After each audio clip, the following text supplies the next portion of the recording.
இப்போ hi friends, இப்போ எல்லாருமே நம்ம skin care hair care products வந்து யூஸ் பண்ண ஆரம்பிச்சிட்டோம். பட் வந்து அதை பத்தின சரியான புரிதல்கள் நம்ம கிட்ட இருக்கா அப்படின்றது சந்தேகம் தான். அது மட்டும் இல்லாம நிறைய தப்பான புரிதல்கள் இருக்கிறத நான் என்னோட ஃபீல்ட்ல டெய்லி எக்ஸ்பீரியன்ஸ் பண்றேன்.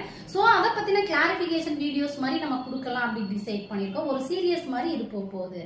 ஃபர்ஸ்ட் ஒரு ரொம்ப முக்கியமான விஷயம் வந்து ஸ்கின் ஒயிட்டனிங் கிரீம். இந்த ஸ்கின் ஒயிட்டனிங் கிரீம் தான் நம்ம எல்லாராலையும் விரும்பப்படுது, பிளஸ் வந்து தேடப்படுது.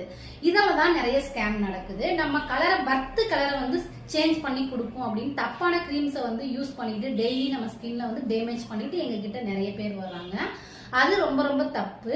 பிகாஸ் நம்மளோட செஸ்ட்ல இருக்கிற கலர் தான் நம்மளோட உண்மையான கலர். அந்த கலரை மட்டும் தான் நம்ம ஸ்கின் ஒயிட்னிங் கிரீம் வந்து நம்மளுக்கு கொண்டு வந்து கொடுக்கும். அதோட ஸ்கின் நல்லா க்ளோயிங்கா ஹெல்தியா வச்சிருக்கும். பிளாக் மார்க்ஸை வந்து நமக்கு ரெடியூஸ் பண்ணி கொடுக்கும். இதுதான் ஸ்கின் ஒயிட்டனிங் கிரீமோட வேலை.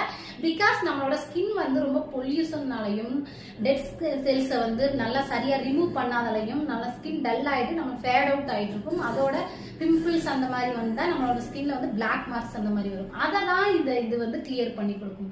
ஸோ இன்னைக்கு ஸ்கின் ஒயிட்னிங் கிரீமோட உண்மையான வேலை என்ன அப்படின்றத தெரிஞ்சுக்கிட்டீங்களே. இந்த மாதிரி ஏதாவது உங்களுக்கு டவுட்ஸ் எதை பத்தி பேசணும் அப்படின்னா கீழே கமெண்ட் பண்ணுங்க. இந்த வீடியோ உங்களுக்கு பிடிச்சிருந்தா மறக்காம லைக் பண்ணி ஷேர் பண்ணுங்க. தேங்க்யூ.